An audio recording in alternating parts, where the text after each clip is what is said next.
નમસ્તે મિત્રો, education hub 354 ચેનલમાં તમારું સ્વાગત છે। તો આજે આપણે શીખીશું ધોરણ 6ની ગણિતની પાઠ્યપુસ્તકનું ચેપ્ટર 5 પાયાના આકારોની સમજૂતી, એનું સ્વાધ્યાય 5.7। એનો પ્રશ્ન 1, ખરા છે કે ખોટા? તો એ આપણે પુસ્તકમાં જ સમજીશું। પહેલો પ્રશ્ન છે કે લંબચોરસનો દરેક ખૂણો એ કાટખૂણો છે, તો ખરું। તો અહીંયા લંબચોરસના બધા જ ખૂણા કાટખૂણા આપણે જોઈ શકીએ છીએ। બી, લંબચોરસની સામસામેની બાજુઓની લંબાઈ સરખી છે, તો લંબચોરસમાં સામસામેની બાજુઓ સરખી હોય માટે ખરું। ચોરસના વિકર્ણો એકબીજાને લંબ હોય છે, તો અહીંયા મેં ચોરસ દોર્યું છે અને એની અંદરના વિકર્ણો દર્શાવ્યા છે જે એકબીજાને લંબ છે માટે ખરું। સમબાજુ ચતુષ્કોણની બધી જ બાજુઓની લંબાઈ સરખી હોય છે, તો જવાબ મળશે ખરું, કારણ કે સમબાજુ એટલે કે બધી બાજુ સરખી છે।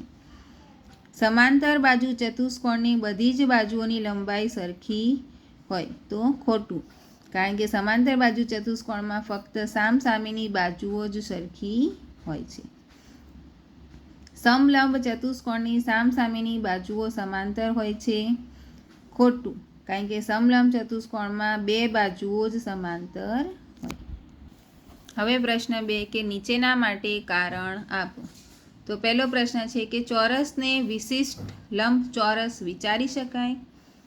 તો જેની બધી બાજુઓ સમાન હોય તેવો લંબચોરસ ચોરસ બને।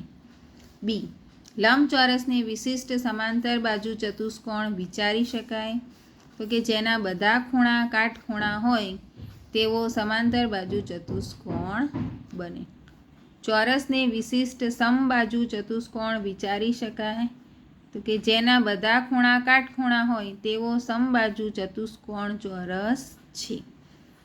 ડી, ચોરસ, લંબચોરસ અને સમાંતર બાજુ ચતુષ્કોણ એ બધા ચતુષ્કોણ છે, તો આ બધા રેખાખંડોથી બનેલા 4 બાજુવાળા બહુકોણો છે। ત્યારબાદ ચોરસ એ સમાંતર બાજુ ચતુષ્કોણ પણ છે, એટલે કે ચોરસની સામસામેની બાજુઓ સમાંતર છે, આથી તે સમાંતર બાજુ ચતુષ્કોણ છે। ત્યારબાદ પ્રશ્ન 3 કે જે આકૃતિની બાજુઓના માપ અને ખૂણાઓના માપ સરખા હોય તે આકૃતિને નિયમિત આકૃતિઓ કહેવાય। તો તમે ઓળખી શકશો કે નિયમિત ચતુષ્કોણ કયા છે? તો આપણે જાણીએ છીએ કે ચોરસની આકૃતિ કે ચોરસની માપ, બધી બાજુના માપ અને ખૂણા સરખા હોય માટે ચોરસ એ નિયમિત ચતુષ્કોણ છે। તો મિત્રો, આજે આપણે શીખ્યા સ્વાધ્યાય 5.7। હવે આગળ એક છેલ્લું સ્વાધ્યાય છે પાઠ 5નું, સ્વાધ્યાય 5.8, એ આપણે નેક્સ્ટ વિડીયોમાં જોઈશું। ત્યાં સુધી મારી ચેનલને લાઇક, શેર અને સબસ્ક્રાઈબ કરજો। Thank you.